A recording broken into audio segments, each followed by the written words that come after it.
bertemu dengan dia susah untuk melupakannya, sangat berkesan di hati mereka, sampai-sampai mereka menggelar dia dengan gelar Al-Amin.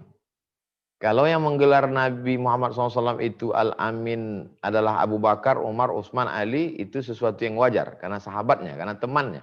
Tapi gelar Al-Amin itu jauh sebelum beliau menjadi Nabi. Yang memberi gelar Al-Amin itu adalah Abu Jahal, Abu Lahab, tokoh-tokoh masyarakat kafir Quraisy. Artinya beliau sudah memberikan kesan baik dulu terhadap musuh-musuh itu. Makanya ketika beliau menerima wahyu dari Allah Subhanahu wa taala, mereka sulit untuk membalik Al-Amin itu menjadi Al-Kadzab. Sulit untuk membalik Al-Amin itu menjadi Al-Khain. Kenapa? Karena memang 40 tahun dia digelar dengan Al-Amin. Jadi pelajaran pertama dari Nabi SAW adalah bagaimana memiliki kepribadian yang memukau. Istilah orang sekarang auranya positif, bisa kita terkenang terus dan sulit untuk melupakannya. Saya kira itu juga yang saya alami ketika saya bertemu dengan Ustadz Wijayanto. Susah untuk melupakan beliau. Hati kita sudah tertawan duluan. Dengan kata-katanya, dengan kerendahan hatinya, dengan tawaduknya. Oleh sebab itu, maka kalau ada jamaah yang susah melupakan Ustadz Wijayanto, apalagi jamaah, saya berkesan luar biasa dengan pertemuan-pertemuan dengan beliau. Jadi kalau tadi dibacakan laqad kana lakum fi Rasulillah uswatun hasanah, maka sesungguhnya yang mewarisi sifat Nabi itu adalah al-ulama warasatul anbiya. Maka kalau kita ketemu ada ulama tapi justru tidak berkesan di hati kita, bukan saya mengatakan bahwa itu tidak ulama, tapi salah satu sifat dari Nabi itu tidak diambilnya. Mungkin dia ambil hafalan Qur'annya, mungkin dia ambil hafalan hadisnya, tapi kesan itu tidak dia dapatkan. Padahal kesan itu amat sangat penting.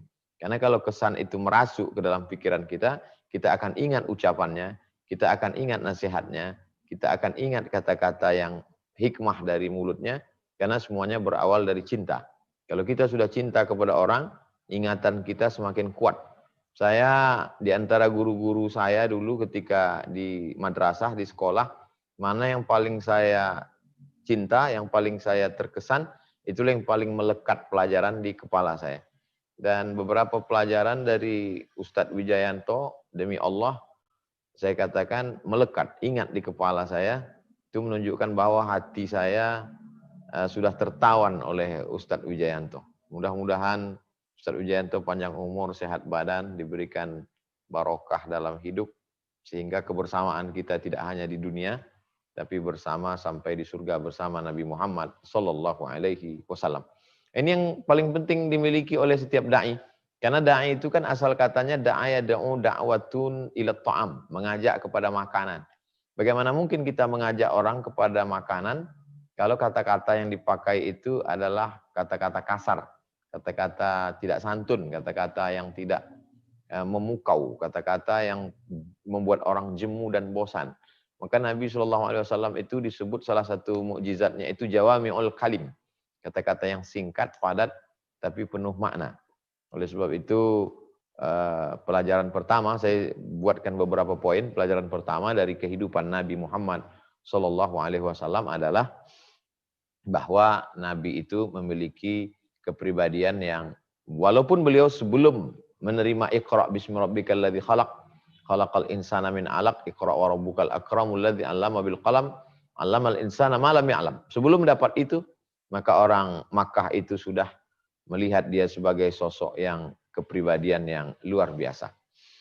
Itu poin yang pertama. Poin yang kedua adalah Nabi Muhammad SAW itu tidak pernah dibentuk oleh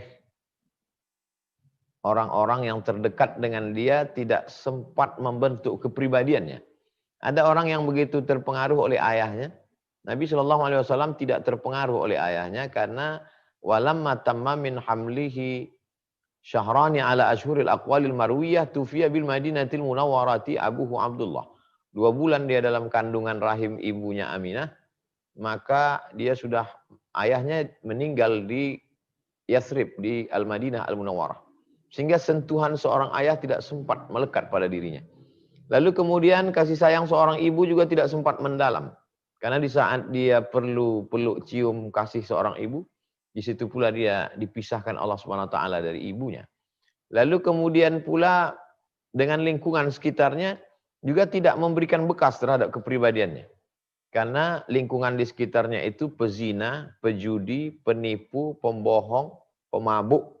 Tapi Nabi SAW tidak berzina, tidak mencuri, tidak menipu, tidak mabuk, tidak pernah melakukan tindakan seperti yang dilakukan oleh sekitarnya. Lalu kemudian Nabi SAW tidak bisa membaca. Maka disebut dalam selawat, Allahumma salli ala Sayyidina Muhammadin Nabil Ummi. Ummi artinya la yaktub wa la yaqra. Tidak menulis, tidak membaca. Huwallazi ba'atsa fil ummiyina rasulan minhum. Dia yang mengutus kepada kaum yang ummiyin, yang buta huruf itu, rasulan minhum, seorang rasul yang sifatnya sama dengan mereka. Tidak bisa tulis, tidak baca. Jadi ada 4 yang mempengaruhi manusia. Keempat-empat ini tidak mempengaruhi Nabi Muhammad SAW. Ayah, ibu, lingkungan, bacaan. Bacaan tidak mempengaruhi kepalanya, karena dia tidak bisa membaca. Lingkungan juga tidak mempengaruhi, karena tidak ada sifat-sifat masyarakat Makkah itu pada dirinya. Ibunya tidak bisa mempengaruhinya, karena dia tidak sempat mendapatkan kasih seorang ibu. Ayahnya juga tidak berbekas pada dirinya, karena dia tidak sempat mendapatkan kasih sayang seorang ayah. Lalu murni pendidikan Nabi itu adalah Addabani Rabbi fa ahsana ta'dibi. Aku dididik oleh Allah Subhanahu wa taala. Lalu bagaimana, apa pelajaran yang bisa kita ambil dari sini? Bahwa kita mesti mengambil ajaran Islam itu murni bersih dari intervensi manusia. Sebagaimana Allah Subhanahu wa taala membersihkan Al-Qur'an yang tidak ada di dalamnya la ya'tihil batilu min baini yadayhi wala min khalfih. Di depan, di belakang, di kanan, kiri, di atas, di bawah, di luar, di dalam, bersih daripada campur tangan manusia. Maka Nabi SAW itu wama yantiqu anil hawa. Dia tidak mengikuti hawa nafsunya, in huwa illa wahyun yuha, melainkan wahyu dari Allah Subhanahu wa taala. Maka inilah yang membuat kita semakin yakin bahwa Nabi SAW itu innaka laminal mursalin. Engkau adalah salah satu dari utusan Allah Subhanahu wa taala. Jadi orang-orang barat orientalis itu mengkaji Islam dan mereka terbagi kepada 3. Satu kelompok yang amat sangat benci kepada Islam sehingga menimbulkan Islamfobia. Ini yang masih berkesan pada masyarakat Amerika dan Eropa yang amat sangat ketakutan dengan kebangkitan Islam. Salah satu penyebabnya itu adalah karena pemikir-pemikir mereka yang dulu awalnya untuk mencari kelemahan Islam, datang ke negeri Islam, belajar tentang Islam, menulis tentang Islam, dan memunculkan fobia, ketakutan tentang Islam. Kelompok yang kedua simpati terhadap Islam, menulis tentang Islam yang positif, tapi tidak mau masuk Islam. Entah karena takut atau karena sesuatu, tapi tidak melihatkan dirinya bersyahadat. Sedangkan kelompok yang ketiga adalah belajar tentang Islam, mendapat hidayah, bersyahadat, merubah namanya, menulis tentang Islam. Secara keseluruhan sebenarnya hanya satu kelompok yang memusuhi, 2 kelompok ini sebenarnya pro kepada Islam. Karya-karya mereka inilah yang bertarung, tapi kemudian yang muncul itu adalah kebencian yang luar biasa yang kita lihat hari ini. Tapi insya Allah kalau umat Islam ini terus, apalagi kita punya suatu senjata yang luar biasa, yang sampai Duta Besar Prancis menghubungi Syekhul Azhar Syekh Muhammad Thayyib, supaya umat Islam sebagai pemimpin tertinggi umat Islam di Mesir, Grand Syekh Al-Azhar menghentikan boikot itu. Tapi Syekh Azhar bersikap tegas, begitu juga dengan Syekh Ali Jum'ah, ulama karismatik Mesir, tidak ada tawar-menawar dengan penghina Nabi Muhammad SAW. Akhirnya gerakan boikot ini terus. Oleh sebab itu maka kepribadian Nabi SAW yang murni, tidak ada intervensi campur tangan manusia itu akan ditunjukkan oleh anak-anak bangsa ini sendiri. Mereka yang akan menunjukkan bahwa benar kedatangan Nabi SAW itu tidak ada intervensi manusia, bukan hasil pikiran, bukan rekayasa, bukan dari hati, tapi tanzilal azizir rahim, turun dari Allah Subhanahu wa taala. Jadi kalau pada masa Nabi masih hidup mereka bisa melihatnya dari mukjizat, bagaimana kalau Nabi sudah meninggal dunia? Apa yang bisa dilihat? Itulah bedanya mukjizat Nabi SAW dengan mukjizat Nabi Musa. Tongkat Nabi Musa tak ada lagi. Itulah bedanya mukjizat Nabi SAW dengan mukjizat Nabi Isa. Nabi Isa menyembuhkan orang lumpuh, orang buta, orang lumpuh, orang buta, menghidupkan orang mati biiznillah. Tapi kemudian setelah dia tidak ada, mukjizat itu pun hilang. Tapi mukjizat Nabi SAW kekal abadi sampai hari ini Al-Quran. Maka kalau Al-Quran ini dijelaskan oleh para saintis, dijelaskan oleh para dokter, ayat-ayat Al-Quran tentang penciptaan manusia, ayat Al-Quran yang bercerita tentang manusia ini dari nutfah, berubah menjadi alaqah, berubah menjadi mudghah, berubah menjadi izam, fakasawna al-izama lahma, thumma ansha'nahu khalqan akhar, fatabarakallahu ahsanul khaliqin. Kalau itu dijelaskan oleh anak-anak kita yang belajar di barat dengan teori medis kedokteran menjadi spesialis kandungan, dia jelaskan pakai bahasa mereka, bahasa Prancis, bahasa Inggris, maka itu akan menunjukkan kebenaran Islam bahwa tidak mungkin seorang yang tidak bisa tulis baca bisa mengetahui tentang proses kejadian manusia di alam rahim dengan sedemikian detailnya, lengkap dengan jumlah hari-harinya. Inna ahadakum yujma'u khalquhu fi batni ummihi arba'ina yawman nutfah, 40 hari dalam bentuk sperma. Tsumma yakunu 'alaqatan mithla dzalik, 40 hari dalam bentuk darah.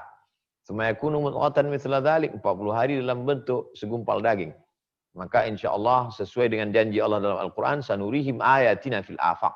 Kami akan tunjukkan ayat-ayat tanda-tanda kebesaran kami di atas alam semesta, wa fi anfusikum. Bahkan ada tanda-tanda kebesaran kami di dalam diri kamu. Hatta yatabayyana lahum annahul haq.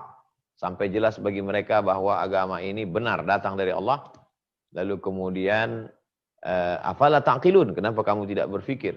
Oleh sebab itu apa yang terjadi pada syariat Nabi Muhammad SAW hari ini adalah bagian dari skenario Allah Subhanahu Wa Taala. Bagaimana dulu 11 September itu pemicu orang mencari tentang Islam. Setelah itu Eropa berduyun-duyun bersyahadat. Mereka mulai mencari apa itu Islam, apa itu Muhammad SAW. Bad news, berita jelek, tapi bagi media itu justru adalah berita baik. Karena itu adalah iklan gratis tentang Islam. Dulu ketika mereka melihat Islam ini sebagai agama primitif, agama teroris, agama yang disusupi oleh setan, Nabi Muhammad dapat bisikan-bisikan dari iblis. Tapi kemudian ketika mereka melihat peradaban ini, apakah mungkin bisikan iblis bisa melahirkan peradaban yang luar biasa? Dari mulai ilmu medis sampai filsafat. Filsafat Socrates, Aristoteles, Demokritos, bisa dijelaskan oleh Al-Farabi, Avicenna, Ibnu Sina, dijelaskan oleh Ibnu Khaldun, sosiolog muslim. Apakah mungkin bisikan setan bisa membangun peradaban besar? Kerajaan Bani Umayyah, Bani Abbasiyah, sampai kepada Turki Utsmani. Apakah mungkin agama bisikan setan bisa melahirkan peradaban besar? Bagaimana Islam 7 abad lamanya di Andalusia. Oleh sebab itu, apa yang kita lihat hari ini itu sebenarnya adalah pemicu untuk orang semakin menggali tentang Islam. Kita tahu beda antara budaya kita di timur dengan di barat. Di barat sebagian yang mungkin akan marah, mengamuk, membunuh, tapi di balik itu akan lahir cendekiawan-cendekiawan yang mulai menggali tentang manuskrip-manuskrip Islam. Kita tahu sebagian besar manuskrip-manuskrip kita itu berada di Leiden, Belanda. Karena mereka ketika menjajah kita, mereka ambil dari mulai keris-keris kita, tombak-tombak kita, sampai tulisan-tulisan ulama kita, dan itu siapa yang akan mengkajinya? Mereka mengambilnya, mereka akan mengkajinya, mereka akan menggalinya, karena kebangkitan Islam di Afrika sudah, kebangkitan Islam di Jazirah Arab sudah, kebangkitan Islam di Asia Tenggara sudah, masa kerajaan-kerajaan Islam, kerajaan Demak, kerajaan Siak, kerajaan para Ahlul Bait di Kalimantan dan Sulawesi, Brunei Darussalam, Malaysia, kerajaan-kerajaan Melayu. Tapi kebangkitan Islam di Rom yang dijanjikan Nabi sebelum hari kiamat itu akan terwujud. Ada orang mengatakan bahwa Rom itu adalah Syam, yaitu ketika Islam kuat di Damaskus. Ternyata Syam bukan Rom, karena Syam itu hanyalah provinsi dari Roma. Ada yang mengatakan bahwa yang dimaksud dengan Rom itu adalah Konstantinopel. Tapi sebenarnya Rom itu bukan Konstantinopel. Rom yang sebenarnya adalah Eropa. Dari pusat Eropa itu akan berkumandang azan. Dari pusat Eropa itu akan tegak syariat. Tapi bukan dengan pedang. Bukan dengan meledakkan kedutaan. Bukan dengan membunuh. Islam itu akan bangkit dengan ilmu pengetahuan. Begitu prediksi dari ulama besar dari Turki bernama Syekh Said Nursi. Begitu juga yang dilanjutkan pemikiran itu oleh Profesor Ismail Razi Al-Faruqi. Beliau melihat perlu mengkombinasikan antara sains dan teknologi. sains teknologi dengan Islam. Ada orang yang amat sangat paham tentang Quran, hadis, fikih, tapi buta sains dan teknologi. Sebaliknya ada di satu negeri orang yang amat sangat paham sains dan teknologi, tapi buta dengan Islam. Maka ketika ini dikombinasikan, integrated kurikulum, maka akan lahirlah tokoh-tokoh pejuang-pejuang Islam sebagai dulu pernah lahir pada masa Bani Umayyah di bawah kepemimpinan Khalifah Abu Ja'far Al-Mansur. Ketika kitab-kitab Islam itu diterjemahkan, ketika kitab-kitab dari Yunani itu diterjemahkan ke dalam bahasa Arab, umat Islam membaca, menggali, maka muncullah ilmu-ilmu baru, sehingga ilmu baru itu kemudian dibawa oleh mereka ke Andalusia, dan mereka belajar di Andalusia. Kita tahu bahwa universitas tertua itu adalah Universitas Qarawiyyin, tepatnya pada abad ke-9. Eropa baru punya universitas abad ke-12, tiga abad, 9, 10, 11, 12. 9, 10, 11, 12. 3 abad setelah umat Islam punya Universitas Qarawiyyin, barulah mereka punya Universitas Oxford, Harvard, Sorbonne, universitas yang mengembangkan ilmu pengetahuan. Maka peradaban Barat amat sangat berhutang budi terhadap peradaban Islam. Yaitu janji yang dijanjikan oleh Rasulullah SAW tentang bangkitnya syariat ini di akhir zaman. Poin yang ketiga, bahwa Nabi SAW mendidik generasi anak-anak muda.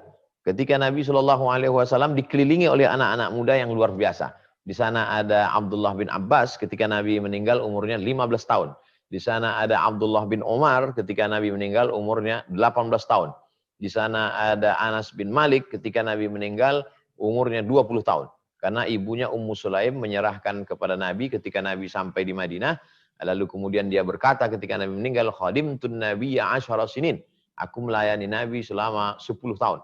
Maka kalau begitu saat Nabi meninggal umurnya 20 tahun. Beberapa bulan, beberapa hari Nabi menjelang meninggal, Nabi mengangkat seorang panglima perang bernama Usamah bin Zaid. Zaid itu sendiri pernah disebut Zaid bin Muhammad karena dia anak angkat Nabi. Sampai turun ayat, makana Muhammadun aba ahadim mir rijalikum. Muhammad bukan bapak kamu, walakin Rasulullah wa khataman nabiyyin. Tapi dia adalah Rasul utusan Allah dan penutup para nabi. Maka dipanggillah dia Zaid bin Harithah. Dia punya anak bernama Usamah bin Zaid. Umur 18 tahun diangkat Nabi SAW sebagai panglima perang. Lalu kemudian ada penterjemah, translator Nabi.